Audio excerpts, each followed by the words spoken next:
नमः श्रीवर्धमानाय निर्धूतकलिलात्मने सालोकानां त्रिलोकानां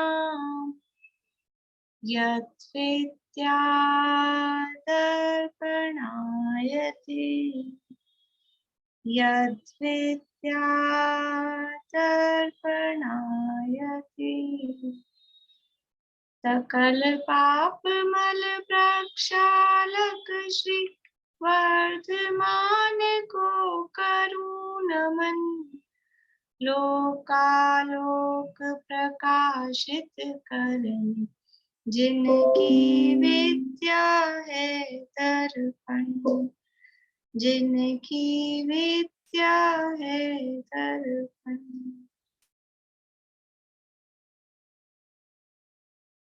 अभी क्या ये जूम ऐप में कुछ टेक्निकली प्रॉब्लम चल रही है, तो हो सकता है कल शाम को भी बहुत लेट हो गया था, अभी भी उसी की वजह से कुछ लेट हो गया है। तो अगर एक दो दिन ऐसा कुछ हो तो आप लोग धैर्य रखिएगा, क्योंकि अभी भी मैं 1 बजे से चालू करके बैठी हूँ क्लास, लेकिन फिर भी वीडियो ऑन नहीं हो रहा। तो वो थोड़ा सा मतलब आप लोग ये नहीं समझें कि क्या हुआ, कोई टेक्निकली प्रॉब्लम हो रही है।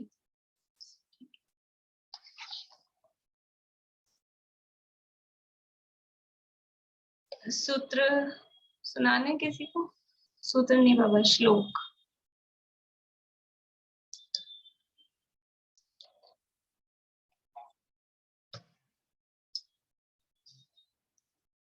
रत्नकरण शावकाचार्य नामक ग्रंथ है, आचार्य वर्ग समग्र द्वारा रचित, और इसका प्रथम अधिकार सम्यक दर्शन अधिकार की चर्चा यहाँ पर चल रही है। चौथे श्लोक में सम्यक दर्शन का स्वरूप बताया। क्या स्वरूप बताया सम्यक दर्शन का? सम्यक दर्शन का क्या स्वरूप बताया चौथे श्लोक में?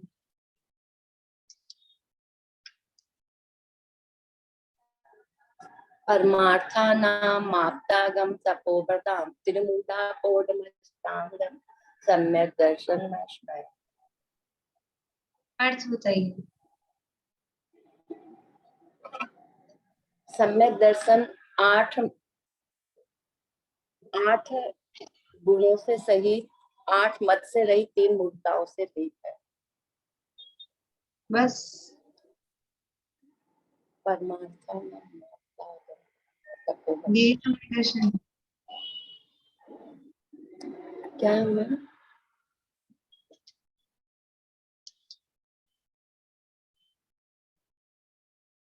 सच्चे शास्त्र, सच्चे गुरु, सच्चे आप ही सम्यक दर्शन कहा जाता है।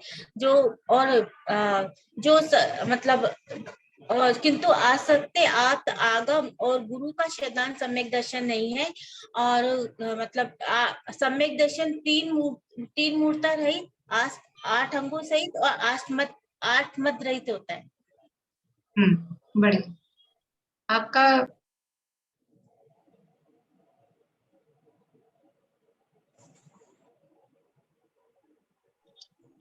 आपने सम्यक दर्शन किससे सहित और किससे रहित ये तो बताया था, लेकिन सम्यक दर्शन किसे कहते हैं? तो 3 मूर्ता रहित, 8 मद रहित, 8 अंग सहित, ये तो ठीक है, लेकिन श्रद्धान किसका श्रद्धान? वो सच्चे आप्त आगम और गुरु का श्रद्धान। सच्चे आप्त आगम और गुरु का श्रद्धान वो सम्यक दर्शन है। सम्यक दर्शन तो वास्तव में ये है, लेकिन वो सम्यक दर्शन इसके साथ साथ कैसा होता है कि 8 अंग सहित होता है, 3 मूर्ता रहित होता है, 8 मद रहित होता है। तो ये पूरा सम्यक दर्शन का स्वरूप चौथे श्लोक में बताया था। उसके बाद से जो श्लोक आ रहे 5वें श्लोक से लेके अभी ये समझ लो 27वें श्लोक तक, ये सब उस चौथे श्लोक का विस्तार चल रहा है। चौथे श्लोक में जो कहा था, तो आप्त आगम और गुरु का श्रद्धान, तो आप्त का स्वरूप बताया, आगम का स्वरूप बताया, गुरु का स्वरूप बताया, फिर वो 8 अंग सहित होता है तो 8 अंगों का स्वरूप बताया, 3 मूर्ता रहित होता है तो 3 मूर्ता का स्वरूप बताया, और 8 मदों से रहित होता है तो मदों का स्वरूप बताया, और उसमें मद के लिए समझ लो 3 श्लोक यहाँ दे रहे हैं, मदों के नाम वाला श्लोक, फिर मद से हानि क्या है, और उसके बाद में भी जो धन संपत्ति की किस प्रकार से सार्थकता है या निरर्थकता है, वो एक श्लोक में और बताएंगे। तो यहाँ अपनी चर्चा 8 मदों के संदर्भ में चल रही थी, और वो मदों से क्या हानि है, मद करने से क्या नुकसान है, या जो मद करता है वो क्या करता है, वो वास्तव में क्या कर रहा है, वो यहाँ पर 26 नंबर के श्लोक में बताया जा रहा है। 26 नंबर का श्लोक है, पेज नंबर 54 पे। पाठ करते हैं पद्यानुवाद का भी साथ में। स्मैन योन्यान्नत्येति धर्मस्थान गर्विताशयः सोत्येति धर्ममात्मीयम् न धर्मो धार्मिकेर्विना।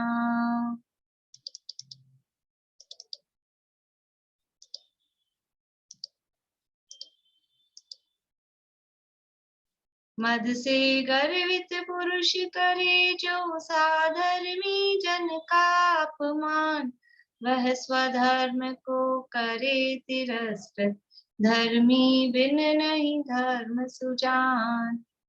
धर्मी के बिना धर्म नहीं रहता है, यानी धर्म होगा तो किसी धर्मी मतलब वो वस्तु द्रव्य, और धर्म तो है उसका, अब धर्म वास्तव में धर्म ही होता है, लेकिन अपन समझने के लिए उसका गुण कहो, स्वभाव कहो, वो धर्म है। तो वो किसी द्रव्य के आश्रय से रहेगा। द्रव्याश्रया निर्गुणा गुणा, गुण के लिए सूत्र दिया है तत्वार्थ सूत्र में, वो द्रव्य के आश्रित रहते हैं। तो धर्म है वो धर्मी के आश्रय से रहता है। तो ये जो हमारा धर्म है, सम्यक दर्शन ज्ञान चाहे तो रूप धर्म है, या जो दुख से पहुंचाकर सुख में दुख से निकालकर सुख में पहुंचाता है, ऐसा जो धर्म है, ये धर्म ऐसे कहीं हवा में थोड़ी ना मिलेगा, वो किसी व्यक्ति किसी धर्मात्मा के आश्रय से मिलेगा। तो धर्म है वो धर्मात्मा के बिना नहीं रहता है। तो यदि कोई व्यक्ति मद में अंधा होकर, घमंड में चूर होकर किसी धर्मात्मा का तिरस्कार करता है, तो वो उस व्यक्ति का तिरस्कार नहीं करता है, वो अपने धर्म का ही तिरस्कार करता है। ये यहाँ बताया जा रहा है। तो पहले यहाँ ये बताया कि जो मद में अंधा है, अपने रिद्धि संपत्ति ऐश्वर्य आदि के मद में अंधा है, वो क्या विचार करता है, वो दूसरों को किस तरह का देखता है, सोचता है, उसके विचार बताए। और फिर कल हमने देखा कि धन के संबंध में ज्ञानी के क्या विचार होते हैं। ज्ञानी को धन प्राप्त हुआ है, संपत्ति प्राप्त हुई है, तो वो क्या विचार करता है कि ये जो धन मिला है ये पूर्व पुण्य के उदय से मिला, ये धन मेरा नहीं है, ये मेरा स्वरूप नहीं है। कल हमने देखा था कि वो स्पष्ट रूप से स्पर्श रस गंध वर्ण वाला जड़ पुद्गल है, और पुद्गल कर्म के ही उदय से मिलता है। इसलिए ये मेरा भी नहीं है, ये मेरा स्वरूप भी नहीं है, ये मैं नहीं हूँ, ये मेरा नहीं है, ये मेरे से एकदम भिन्न है। तो इसका क्या मत करना। और पुण्य की वजह से यदि मिला है, मेरा कहा जाता है, तो इसको अच्छे काम में लगाया जाए, इसका गर्व नहीं करें, और मैं इसके माध्यम से दूसरों का उपकार करूं, ऐसी भावना उस ज्ञानी को रहती है। और क्या विचार करता है कि ये जो धन संपत्ति है, इससे कुछ ऐसा काम करूं जिससे कि लंबे समय तक लोगों में धर्म की भावना, धर्म की रुचि बनी रहे, लोगों को धर्म का साधन मिलता रहे, ज्ञानाभ्यास वो करते रहे, धर्म की परिपाटी बहुत काल तक चलती रहे। इन सब में वो अपने धन का प्रयोग करना चाहता है। अभी देखिए आगे पेज नंबर 56 पे, ऊपर से पढ़ना है। इस संपदा पाने का फल तो दान करना ही है। ये संपदा मिली है, धन मिला है, तो इसका वास्तविक, इस धन का सार्थकता किसमें है? धन की सार्थकता वास्तव में उस धन को अपने विषय भोगों में खर्च करते हैं, तो उसका जो फल मिल रहा है वो क्या होगा? अपने विषय भोगों के लिए धन का खर्च कर रहे हैं, धन को खर्च कर रहे हैं, तो उससे क्या फल मिलेगा? क्या फल मिलेगा उससे? अपने विषय भोगों के लिए खर्च करेंगे तो। निशान पे भविष्य के लिए संसार परिभ्रमण ही मिलने वाला है। हाँ, पाप का ही बंद होगा। खुद के विषय भोगों के लिए उस धन को खर्च कर रहे हैं तो पाप का बंद होगा। और यदि उस धन को दान दे रहे हैं, यानी पात्रों को दान दे रहे हैं, जरूरतमंद मतलब धर्म के कार्य के लिए दान दे रहे हैं, तो उसका फल क्या होगा?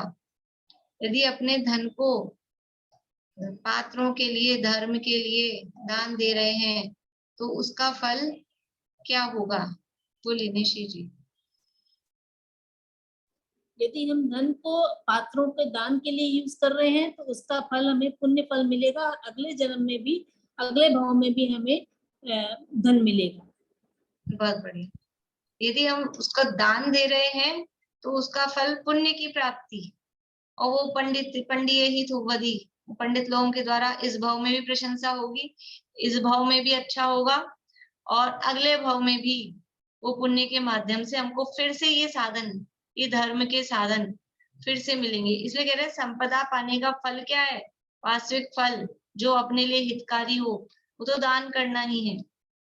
करोड़ों मनुष्यों ने पहले भवों में दान नहीं दिया, इसलिए आज वे घर घर दरवाजे दरवाजे अन्न मांगते फिरते हैं, फिर भी पेट भर भोजन नहीं मिलता है, शरीर ढकने को कपड़ा नहीं मिलता है। देखो, किसी को भी दीन दुखी को, गरीब को, भिखारी को देख के हमको तिरस्कार का भाव आता है तुरंत ही, हटो हटो, दूर हटो, मांगने आ गए। तो उसको देख के ये विचार आए कि ये भिखारी क्यों बना, इसको ये भीख क्यों मांगनी पड़ रही है, एक एक पैसे के लिए, एक एक अनाज के लिए, कपड़ों के लिए, वस्त्र भोजन के लिए भीख क्यों मांगनी पड़ रही है?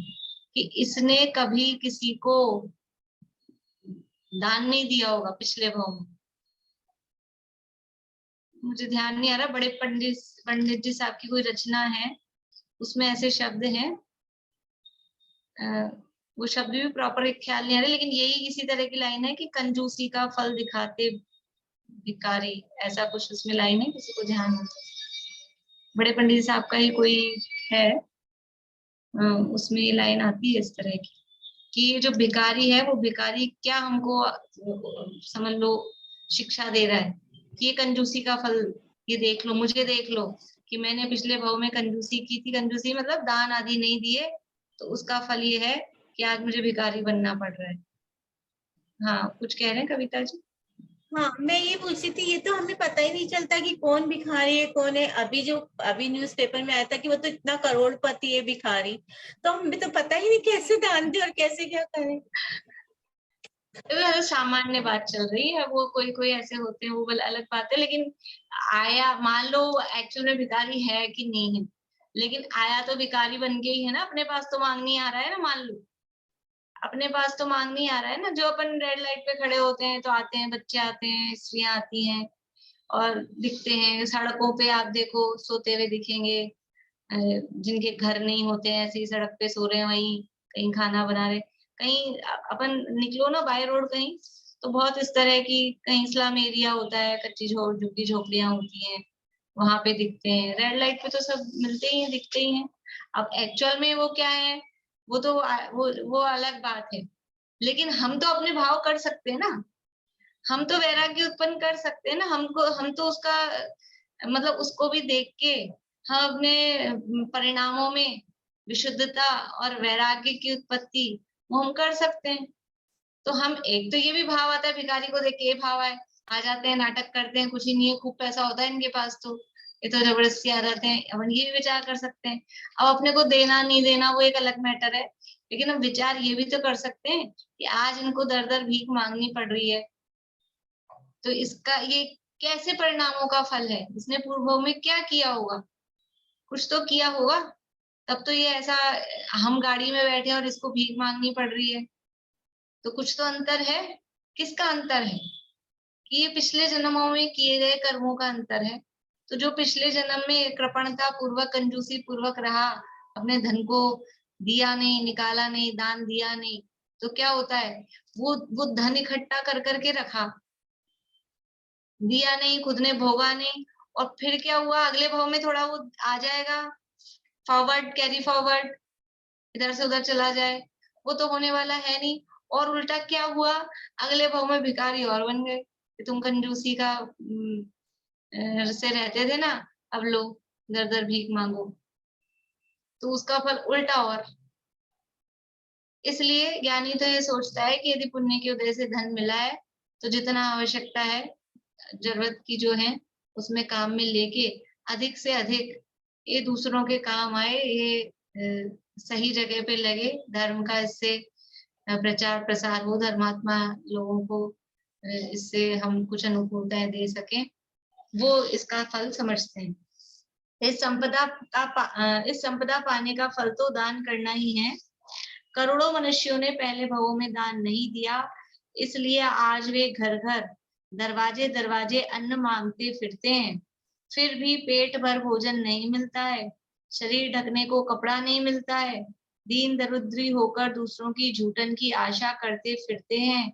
यह सब दान रहितता तथा कृपणता का फल है, जो दान नहीं देते।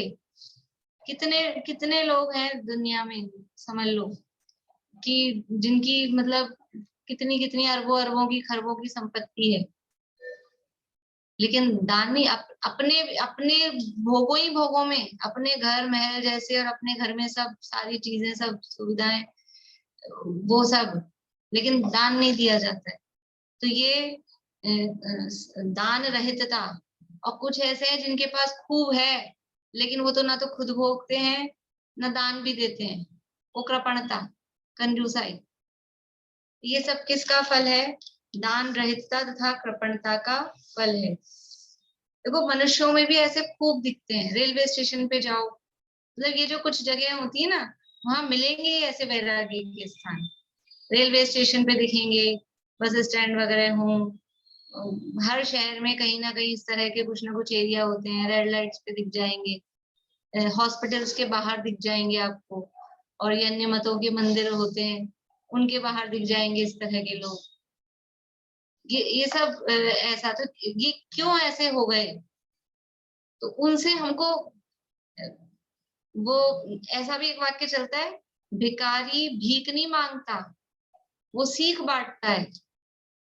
वो भीख नहीं मांग रहा है, वो सीख बांट रहा है। क्या सीख बांट रहा है, कि हमने पिछले जन्म में ये दान रहितता और कृपणता पिछले जन्म में की थी, तुम ये मत करना, ये दान रहित मत होना और कंजूसाई मत करना, ऐसा वो सीख बांटता है।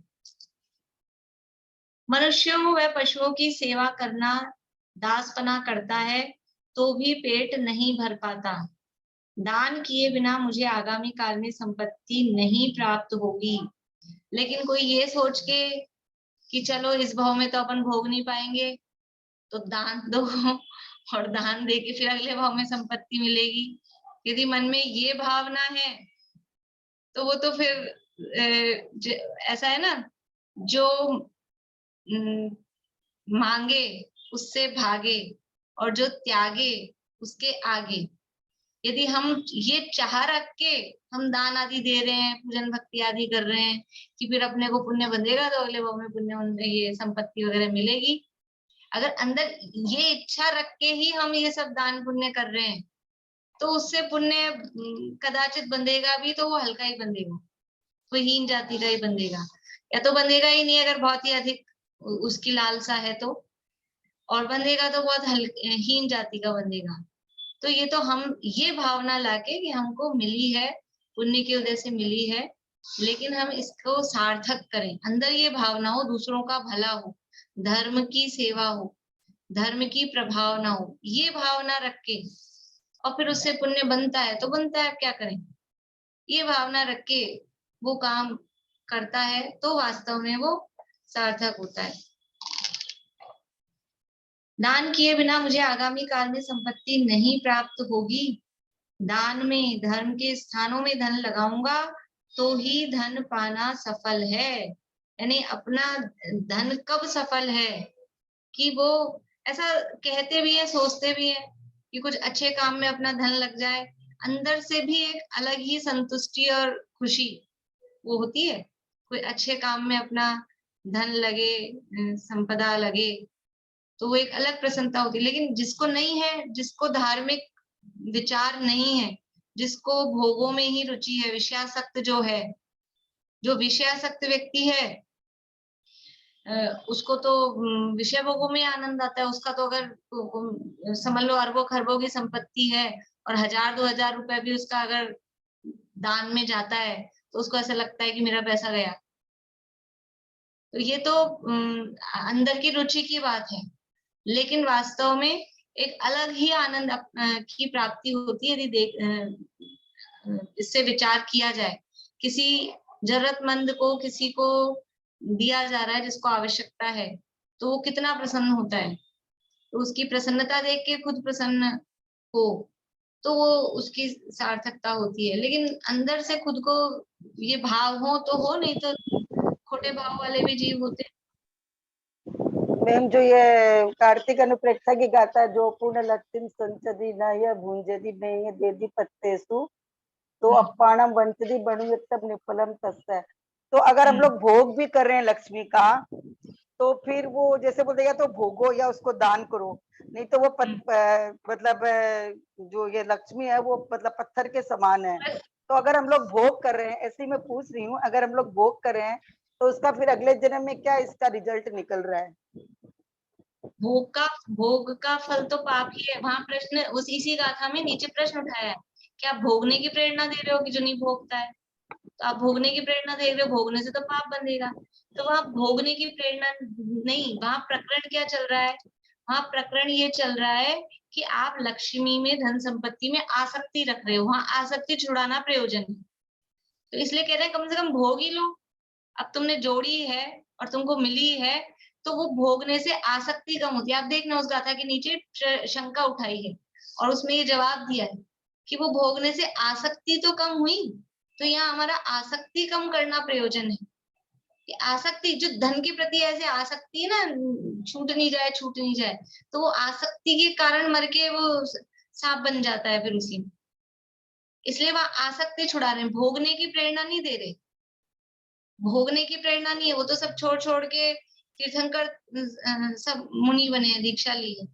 भोगने की प्रेरणा नहीं है, लेकिन आसक्ति छूटे इसलिए कह रहे हैं कि भोगो ही सही, थोड़ा उसमें तो तुम आसक्ति बनाए हुए हो।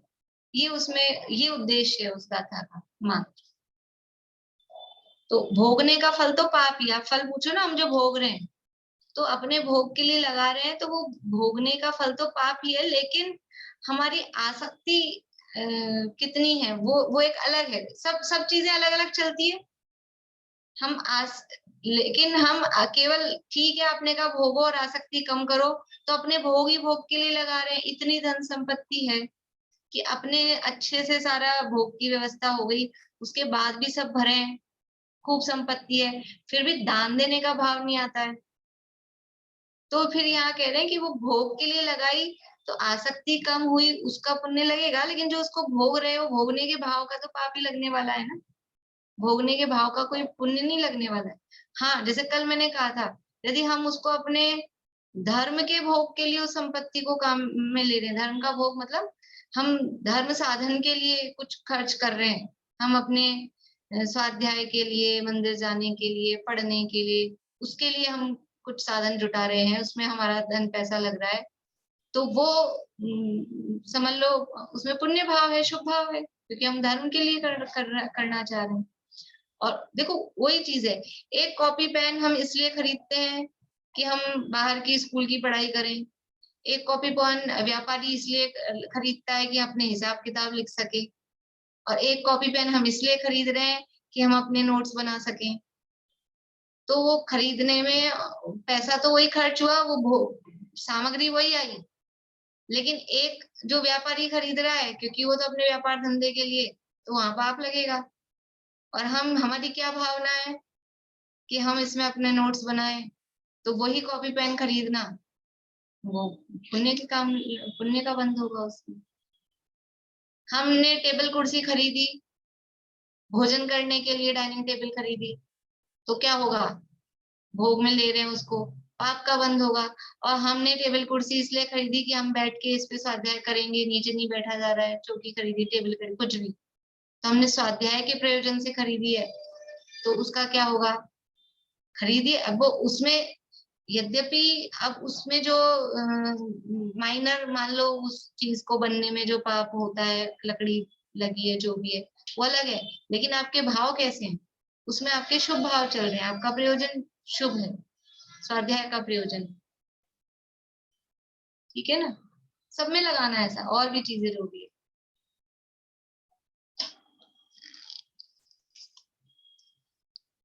दान किए बिना मुझे आगामी काल में संपत्ति नहीं प्राप्त होगी। दान में, धर्म के स्थानों में धन लगाऊंगा तो ही धन पाना सफल है। मरने के बाद संपदा परलोक में साथ नहीं जाएगी, जहां रखी है वहीं रखी रह जाएगी। ये सबको पता है, किसको नहीं पता ये बात कि आज ही पता लगी है, तो कोई बात पहले से पता थी है कि नहीं है, कल कहानी सुनाई थी कि ये बात सबको पता है, फिर भी कर क्या रहे हैं, अलमारियां, लॉकर, बैंक बैलेंस सब भरे हुए हैं सबके, तो कौन सा ताज पहनना है अपने को मूर्खाधिराज। सबको पता है कि ये कुछ साथ में नहीं जाएगा, जहां रखी है वहीं रह जाएगी। इसलिए किन्हीं जीवों के उपकार में खर्च हो तो सफल है, उतनी ही और वह ही संपत्ति हमारी है। यानी जो दूसरों के काम में लग रही है वास्तव में वो हमारी संपत्ति। क्या कह रहे हैं लास्ट लाइन में, हमारी संपत्ति कौन सी है, जो हमने अपने भोग में ली वो तो विपत्ति है। जो हम भोग में लगा रहे हैं, जो धन संपदा को हम भोगने के काम में ले रहे हैं, वो संपत्ति नहीं है, वो विपत्ति है। क्यों है विपत्ति, क्योंकि वो तो पाप का बंध करा रही है, और पाप से क्या आने वाला है, पाप के फल में क्या होता है, पाप के फल में विपत्तियां आती हैं। इसलिए ये जो संपत्ति हम जिसको संपत्ति मान रहे हैं, ये संपत्ति नहीं, बड़ी भारी विपत्ति है। और जो दूसरों के उपकार में लग गई वो ही वास्तव में अपनी संपत्ति है। वो थोड़ा बहुत कुछ पुण्य चला गया, बंध जाएगा, तो वो कुछ काम आ जाएगा आगे, वो अपनी संपत्ति है। इसलिए किन्हीं जीवों के उपकार में खर्च हो तो सफल है, और उतनी और वह ही संपत्ति हमारी है। ऐसे विचारों सहित सम्यक दृष्टि सदा ही परोपकार के कार्यों में धन लगाने को तत्पर रहता है, उद्यमी रहता है। बोलिए। यदि भिखारी को दान दें और वो शराब पिए, मांस खाए, पैसा तो हमने ही दिया, फिर उसका क्या होगा? तो वो तो मैटर अलग है, मैंने कल ही कहा था कि वो पात्र को योग्य देखकर वो एक मैटर ही अलग है कि किसको देना, क्या देना, किस तरह से देना।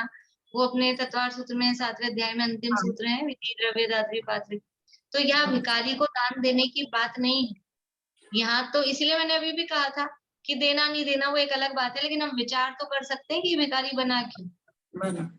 तो भिखारी तो करुणा दान कई वास्तव में अपने को लगता है, तो रुपया पैसा तो इनको देना नहीं चाहिए वास्तव में। तो अगर वो भूखा है भिखारी, आप देखना जिसको वास्तव में भूख लगी होगी, आप रोटी दोगे तो खुश होगा। और कभी कभी ऐसा होता है आपने रोटी दी तो ऐसा मुंह बिगाड़ के जाएगा, क्योंकि उसको तो कुछ इस तरह की चीज चाहिए थी। ऐसे तक भी लोग होते हैं कि किसी ने बिस्किट का पैकेट खरीद के दे दिया, पैकेट का पैकेट, तो वो पैकेट ही बेचे आते दुकानदार को, वो खाते आते नहीं है, खाने आने को नहीं चाहिए उनको। तो ऐसी चीज कुछ दें कि वो बेच नहीं पाए, वास्तव में उनको काम में लेनी हो तो ही ले पाए। तो ये तो पहले जरूरी है, दान देने से पहले ये विवेक जरूरी है वास्तव में वो सही है कि नहीं है, क्योंकि ये सब लोग ये भी काम करते हैं। अब ऐसा होता है कभी तो किसी को देख के भाव आ जाते हैं, ये भी अपने समझ लो उसके उदय के हिसाब से अपने परिणाम भी। कभी किसी भिखारी को देख के अपने को नहीं देने के भाव आते हैं कि नहीं ढोंग कर रहा है, और कभी किसी भिखारी को देख के अपने को दया आ जाती है, देने के भाव आ जाते हैं। तो ठीक है, जिस समय जैसे भाव आए, यथा योग्य जो अपने पास व्यवस्था हो और जैसा हो, लेकिन थोड़ा फिर भी अपन इतना सा विचार तो करें ही करें कि कैसा लग रहा है, ये शराब वराब पीने वाला तो नहीं लग रहा है। इसलिए रुपया पैसा तो अवॉइड करना चाहिए, कपड़े हो, भोजन की सामग्री हो। अपनी गाड़ी में कुछ अपने घरों में रफ कपड़े, जूते, चप्पल खूब पड़े होते हैं घरों में ढेर, तो अपनी गाड़ी में रखे रखना चाहिए। और फिर वो कोई मांगने आए रेड लाइट पे, तो ले भाई, तेरे को चाहिए तो ले ले। फिर तो गाड़ी में पड़े, जब कोई दिख गया तो ठीक है, अपने घर में पड़े, जगह कम हो, घर की जगह बच जाएगी, गाड़ी में रख दो उसको डिग्गी में कहीं भी, तो दे सकते हैं। कहीं तीर्थ क्षेत्रों वगैरह पे जाएं तो इस तरह का एक बैग भर के ले जा सकते हैं, वहां मिल जाएंगे आपको लेने वाले इस तरह के, तो ठीक है। बाकी रुपया पैसा तो फिर जगह देखकर ही, स्थान देखकर ही वास्तव में वो जरूरतमंद है कि नहीं, ये अपना प्रकरण नहीं है वो दान का प्रकरण अलग है, ठीक है ना, क्योंकि अभी यही प्रश्न चल जाएंगे, तो इतने में समझ लेना आप लोग सब। यहाँ तो वो क्या विचार कर रहा है, ये अपनी तरफ से बात चल रही है। अब वो सामने वाले को हम दे रहे हैं नहीं दे रहे हैं, उसके लिए उसको फॉलो करना, जो 7वें अध्याय में कहा है तत्वार्थ सूत्र में। लेकिन अभी अपने भाव कैसे हैं, हमारी धन के प्रति आसक्ति कितनी है, यहाँ वो बात चल रही है। यहाँ धन को देख के घमंड नहीं करना, यहाँ प्रकरण ये है कि आपको संपत्ति मिल गई, आप गाड़ी में बैठे और आप घमंडी कि हम गाड़ी वाले और ये सड़क वाला, कि कोई अंतर नहीं है। आज ये सड़क पे हम गाड़ी में, बहुत बार ऐसा हुआ है कि हम सड़क पे थे और कोई गाड़ी में था, और अगर अभी हमने अपने धन की आसक्ति कम नहीं की तो फिर इसमें कोई आश्चर्य नहीं है कि थोड़े दिन बाद हम फिर सड़क पे आ जाएं, फिर कोई और गाड़ी में और वो हमको दुत्कारे। होगा, हुआ कि नहीं हुआ पूर्व भाव में ऐसा, पंच परावर्तन के क्रम में बहुत बार हम भिखारी बने कि नहीं बने, तो मैं स्वयं ऐसा भिखारी बना हूं बहुत बार। इसलिए उनको देखकर उन पर दया भाव रखना, तिरस्कार का भाव नहीं रखना।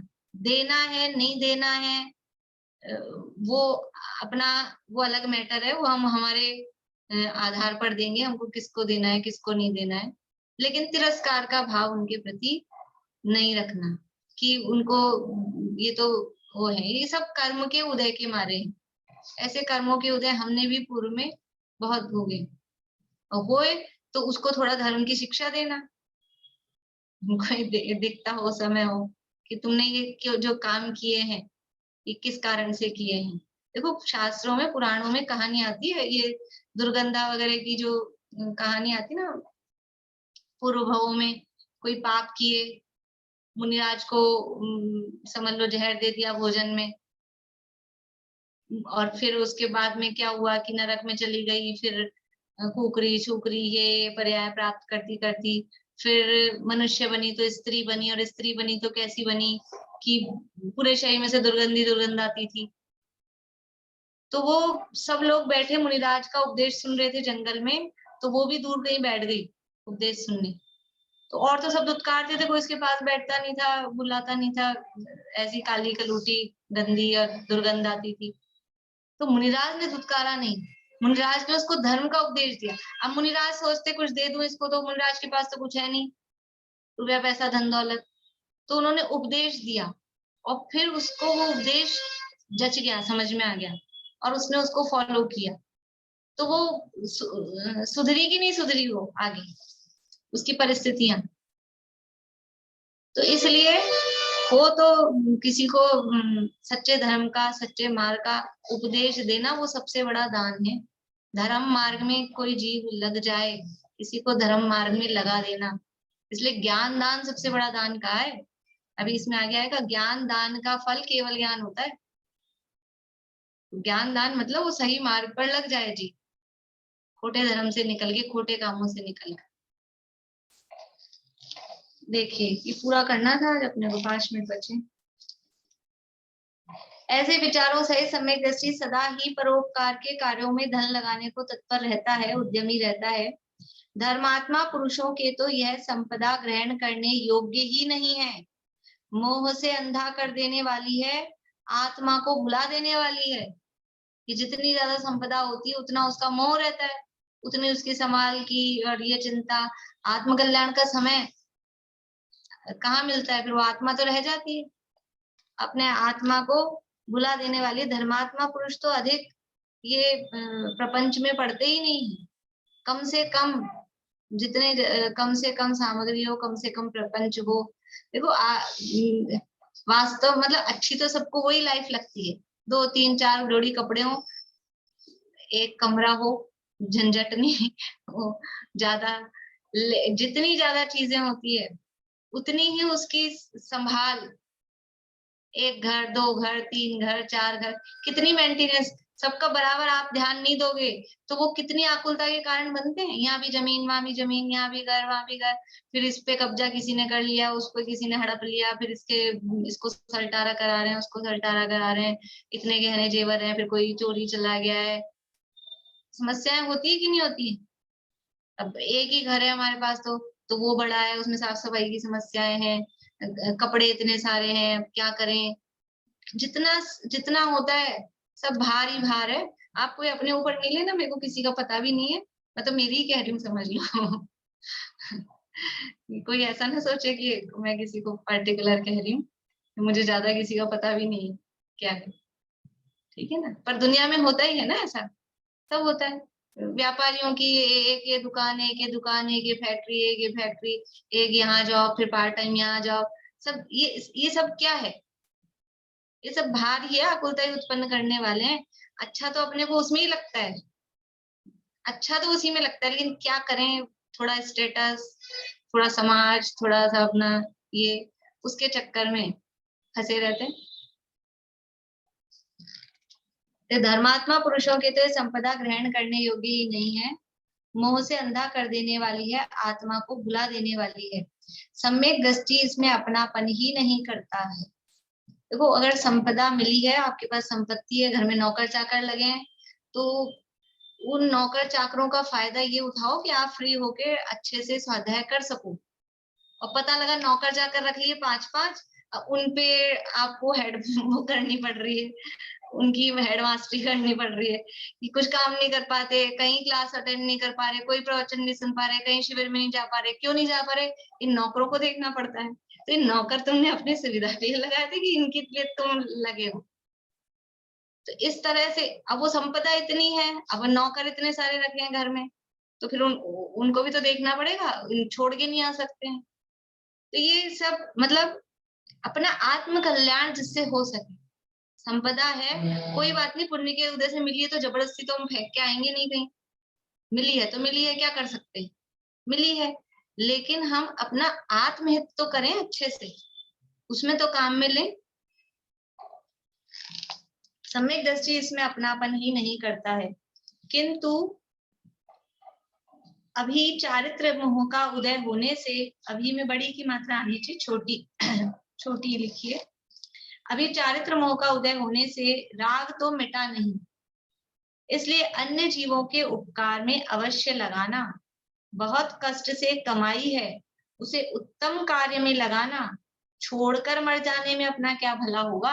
देखो क्या कह रहे हैं, सम्यक दृष्टि धन संपदा में अपनापन तो करता नहीं है, लेकिन उसका राग भी मिटा नहीं है। तो अभी संपदा है, तो ऐसे तो है नहीं कि भाई संपदा से राग छूट गया है, तो उस संपदा को अन्य जीवों के उपकार में लगाना। इतने मुश्किल से कष्ट से कमाई और फिर ऐसे ही बेकार जाए और छोड़ के मर जाओ, तो कुछ अच्छे काम में लग जाए, कुछ अच्छा काम कर जाओ, तो लोग तुमको याद करेंगे, वो तो एक अलग बात है, लेकिन वो कितने कितने समय तक वो एक काम आपके माध्यम से, उसमें आप निमित्त बने हो कि वो एक काम चलता रहा, होता रहा, धर्म का काम हुआ। तो ये उत्तम कार्य में उसे लगाना, छोड़कर मर जाने में अपना क्या भला होगा। ऐसा विचार करके जो पाप रहित जन हैं, वे निर्धन रोगी दुखी जनों को देखकर अवज्ञा नहीं करते, धन देकर उनका दुख मिटाते हैं। जो वास्तव में जरूरतमंद हैं, जिनको जरूरत है, तो उनकी अवज्ञा, उनका अपमान नहीं करते, उनका धिक्कारते नहीं है, तिरस्कार नहीं करते, और उनको धन देकर उनका दुख मिटाते हैं। धर्म में प्रवर्ताने वाले, शुभ कार्यों में खर्च करवाने वाले लोगों को देखकर बड़ा आनंद मनाते हैं। कौन आनंद मनाते हैं? जो सम्यक दृष्टि है, जो ज्ञानी लोग हैं, वो तो शुभ कार्यों में कोई खर्च कर रहा है। देखो कुछ लोग ऐसे होते हैं, खुद तो करते ही नहीं है अच्छे काम में खर्च, और दूसरा कोई कर रहा हो तो बेकार में, व्यर्थ में इतना पैसा खर्च कर दिया, क्या पड़ी थी अभी, वो खुश नहीं होते कि चलो हम नहीं कर पा रहे, कर रहा है अच्छी बात है, अनुमोदना ही सही। अनुमोदना का भी इतना ही फल लेगा, तुम बिना पैसा खर्च किए उतना फल लगा लोगे। लेकिन क्या करते हैं, उल्टा पाप बांध लेते हैं। लेकिन जो सम्यक दृष्टि ज्ञानी होते हैं, तो कोई अच्छा काम हो रहा है, धर्म का काम हो रहा है, उसमें प्रसन्न होते हैं, उसमें आनंदित होते हैं कि चलो हम नहीं कर पा रहे, आपने किया, बहुत अच्छी बात। आनंद मनाते हैं। धर्म साधन करने वालों के साथ शामिल होकर धन के भोगने में आनंद मनाते हैं। देखो उस धन का भोग भी किसमें, कौन से धन, मतलब भोग में भी कब आनंद मना रहे हैं कि जो धार्मिक धर्म का साधन कर रहे हैं ना, उनके साथ में। तो समझ लो पिकनिक गए, अब आउटिंग तो करनी है, राग ऊपर गए ना, राग तो उसका मिटा नहीं है, विराग तो मिटा नहीं है, आउटिंग करनी है, पिकनिक जाना है, तो इधर उधर अपने समझ लो जो दूसरे फ्रेंड सर्किल है, विषय भोगी जो हैं, समझ लो उनके साथ में कहीं शिमला इमला न जाकर और अपने साधर्मियों के साथ में कहीं यात्रा का भी प्रोग्राम हो जाए, आउटिंग भी हो जाए, थोड़ा सा रिफ्रेशमेंट हो जाए, तो उसमें आनंद मनाते हैं। धर्म साधन करने वालों के साथ शामिल होकर धन के भोगने में आनंद मनाते हैं। उसमें जो धन कोई खर्च हुआ तो उसके साथ में आनंद मनाते हैं। ऐसे लोगों ने संपदा प्राप्त होने का फल लिया है। ये जो अपनी संपदा धर्म कार्य में लग रही है और उसमें हम आनंद मान रहे हैं, मना रहे हैं, तो वास्तव में हमने संपदा का फल लिया है। और आगे परलोक में देवों की संपदा, चक्रवर्ती की संपदा भी दानी को ही प्राप्त होती है। ये जो समझ लो पुण्य बंध रहा है तो स्वर्ग में जाएगा, चक्रवर्ती आदि प्राप्त करेगा, भूमि आदि में जाना होगा। तो जो भी उत्तम स्थान है वो सब दानी को ही प्राप्त होते हैं। लेकिन दान कैसे, तो वो विधि द्रव्य दात्री पात्री, वो उस दानी को, और दान के साथ अपने भाव, वो भाव कैसे हैं। यदि मायाचारी पूर्वक दान दिया जा रहा है तो उसका फल में आप सोचो मैं तो दान दे रहा हूँ, मेरे को तो स्वर्ग मिल जाएगा, ऐसा नहीं है। तो निष्कपट भाव से, धर्म की भावना से, दूसरों के उपकार की भावना से जो दान दिया जाता है वही दान वास्तव में सफल है।